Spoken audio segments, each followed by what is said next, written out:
Namaskar. Today, this moment, I believe, for all of us, is a very kind of memorable moment because we have the kind presence of the Honorable Vice President of India, Jagdeep Dhankhar ji, and the Managing Director of Pratidin Establishment, Media Establishment, Jayanta Barua ji, and also all the dignitaries present here today. Because the Pratidin kind of media establishment have always been playing the role of a kind of torchbearer of the voice of Northeast India.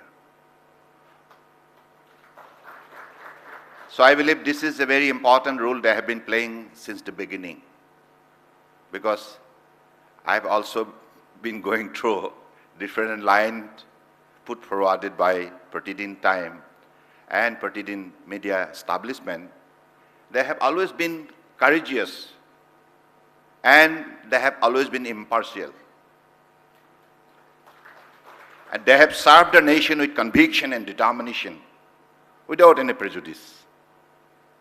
I believe that's the power of this particular establishment, and it is known to everybody in the entire Northeast India.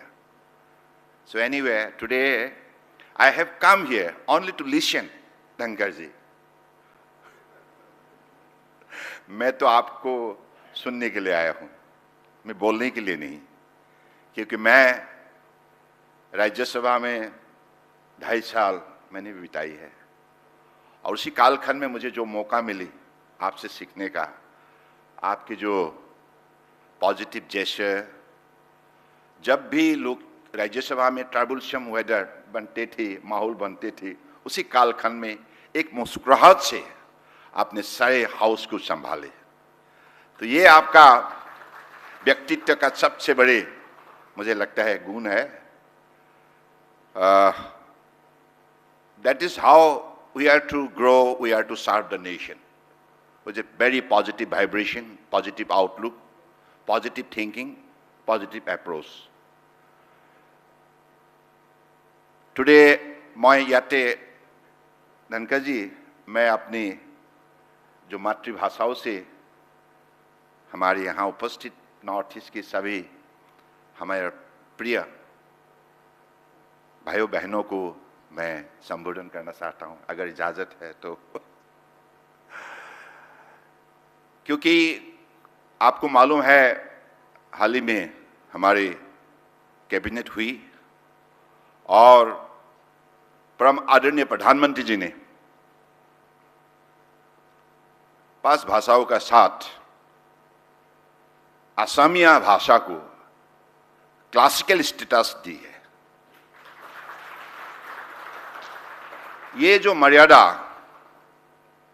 ये जो हमें गरिमा, जो हमें स्वीकृति मिली है, तो इसके लिए मैं सारी आसामी सोसाइटी की तरफ से देश के आदर्शवादी नेता, दुनिया के सबसे लोकप्रिय नेता प्रधानमंत्री नरेंद्र मोदी जी को हृदय से आभार व्यक्त करना चाहता हूं। ये जो हमारी हजारों साल की जो तपस्या है, जो हमारे पुरखों ने, बड़े साहित्यकार ने जो योगदान दी है असमिया भाषा की प्रगति के लिए, विकास के लिए, आज मुझे एक ऐसा इंस्टेंस को याद करना ही होगा। धनकर जी, ये जयंता बरुआ जी जो है, उनकी ग्रेट ग्रैंडफादर ने हमारी हेमकू जो डिक्शनरी, असमिया डिक्शनरी, उन्होंने उनके विकास के लिए काम की। बाद में जयंता बरुआ जी के पिताजी ने भी उनकी और भी उनमें काफ़ी शब्द जोड़े और आखिर में जयंत बरुआ जी ने बेरिल के जरिए नेत्रहीन लोगों को रोशनी देने का काम किया है। ये बहुत बड़ा मुझे लगता है कि इंसानियत की भावना शक्ति से एक बहुत बड़ी सेवा है, मानव सेवा। तो इनके लिए जयंत बरुआ जी के लिए तो कुछ तो इसलिए असमिया भाषा को अब जो स्वीकृति मिली है, ये बहुत साल की तपस्या और मेहनत का फल है। मैं तो असमिया होने के नाते गर्व महसूस करता हूं। अब क्लासिकल जो मर्यादा हमें मिली है, इसके जरिए नई पीढ़ियों को बहुत बड़ा मौका मिलेगा, रिसर्च में हो, प्रिजर्वेशन में हो, और हमारी पुरानी जो स्क्रिप्ट है इनको डिजिटाइज करने में उनको मौका मिलेगा, और हमारी सेंट्रल यूनिवर्सिटी में रिसर्च के लिए नई नई कार्यक्रम रचना की जाएगी। तो मुझे लगता है कि ये नई पीढ़ियों के लिए बहुत बड़ा एक प्लेटफॉर्म है, ये ग्लोबल प्लेटफॉर्म है।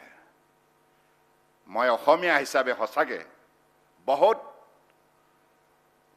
কি কম আজি গৌৰৱ উপলব্ধি কৰিছোঁ। আৰু সেই মুহূৰ্তলৈ মই মনত পেলাইছোঁ মাননীয় প্ৰধানমন্ত্ৰী ডাঙৰীয়াই যিদিনাখন মৰণোত্তৰভাৱে দেশৰ সৰ্বোচ্চ অসামৰিক সন্মান সুধাকান্ত ডক্টৰ ভূপেন হাজৰিকাক দিছিল ভাৰতৰত্ন। মনত আছে আপোনালোকৰ? সেই সময়ত আপোনালোকৰ আশীৰ্বাদত, অসমৰ ৰাইজৰ সহযোগত মই আমাৰ মাননীয় প্ৰধানমন্ত্ৰী ডাঙৰীয়াৰ কৃপাত মুখ্যমন্ত্ৰী হিচাপে কাৰ্যনিৰ্বাহ কৰাৰ সুযোগ লাভ কৰিছিল। আৰু সেই মুহূৰ্ততে নৰেন্দ্ৰ মোদী ডাঙৰীয়াই আৰু গৃহমন্ত্ৰী অমিত শ্বাহ ডাঙৰীয়াই মৰণোত্তৰভাৱে সুধাকান্ত ডক্টৰ ভূপেন হাজৰিকাক যেতিয়া ভাৰতৰত্ন প্ৰদান কৰিলে, এই কথাই অসমীয়া স্বাভিমান, অসমীয়া মানুহৰ শক্তিৰ বৈশিষ্ট্যক যি পৰ্যায়ত সন্মান প্ৰদান কৰিলে, এই কথা আমি কেতিয়াও পাহৰিব নোৱাৰোঁ। আজি ঠিক তেনেধৰণে অসমীয়া ভাষাকো সেই পৰ্যায়ত তেখেতে সন্মান প্ৰদৰ্শন কৰিছে।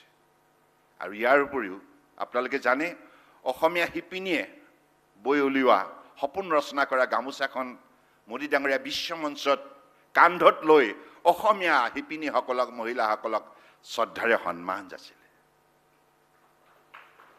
গতিকে আজি এই যাত্ৰাটোত সাহিত্যৰথী লক্ষ্মীনাথ বেজবৰুৱা, আনন্দৰাম ঢেকিয়াল ফুকন,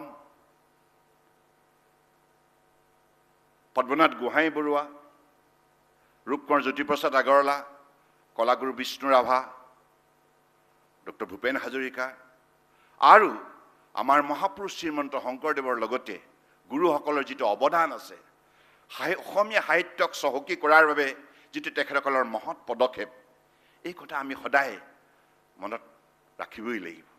আৰু ইয়াৰ উপৰি অসম সাহিত্য সভাৰ উল্লেখযোগ্য অৱদান আছে। জন্মলগ্নৰে পৰাই অসম সাহিত্য সভাই অসমীয়া ভাষাক বিশ্বমঞ্চত প্ৰতিষ্ঠা কৰিবৰ বাবে ৰূপকোঁৱৰ জ্যোতিপ্ৰসাদ আগৰৱালাৰ ভাষাৰে অসমীয়া ভাষা বিশ্বমঞ্চলৈ যাব, জগত সভালৈ যাব। কিমান শুৱলা শব্দ, জগত সভালৈ যাব। আজি জগত সভালৈ অসমীয়া সভা, অসমীয়া ভাষা অত্যন্ত মৰ্যাদা সহকাৰে গৌৰৱেৰে গতি কৰিছে। গতিকে মই ভাবোঁ যে আজি প্ৰতিদিন গোষ্ঠীয়ে জন্মলগ্নৰ পৰাই অসমীয়া ভাষা সাহিত্যক শক্তিশালী কৰাৰ যাত্ৰাত আত্মনিয়োগ কৰি আহিছে। আৰু অসমীয়া যিমান সংবাদ মাধ্যম আছে সকলোৱে এই যাত্ৰাত সহযোগিতা আগবঢ়াইছে। মহান মনীষীসকলৰ, সাহিত্যিকসকলৰ অৱদান মই সদায় শ্ৰদ্ধাৰে সোঁৱৰিছোঁ আৰু তেখেতসকলৰ প্ৰতি মোৰ গভীৰ কৃতজ্ঞতা জ্ঞাপন কৰিছোঁ। অসম চৰকাৰৰ তৰফৰ পৰা বৰ্তমান ডক্টৰ হিমন্ত বিশ্ব শৰ্মা ডাঙৰীয়াৰ নেতৃত্বত এই অসমীয়া ভাষাক ধ্ৰুপদী ভাষা হিচাপে মৰ্যাদা প্ৰদান কৰাৰ ক্ষেত্ৰতো আহ্বান জনাইছিল, অনুৰোধ জনাইছিল। এই কথাও আমি সকলোৱে জানো। তাৰ বাবে মই অসমৰ মাননীয় মুখ্যমন্ত্ৰী ডাঙৰীয়াকো, তেখেতৰ সতীৰ্থ মন্ত্ৰীসকলকো ধন্যবাদ জনাইছোঁ। আৰু আজি এই সভাত বিশেষকৈ আমাৰ পৰম শ্ৰদ্ধাৰ উপৰাষ্ট্ৰপতি ধনখড়জী मैं आपकी जो आपने जैसे अलग अलग पद में रहते हुए देश सेवा की है, in the capacity of MLA, MP, Union Minister and Governor, your service to the nation is commendable. You have always been serving the nation with courage and determination and highest level of honesty and commitment. So this is the, most important aspect of your personality.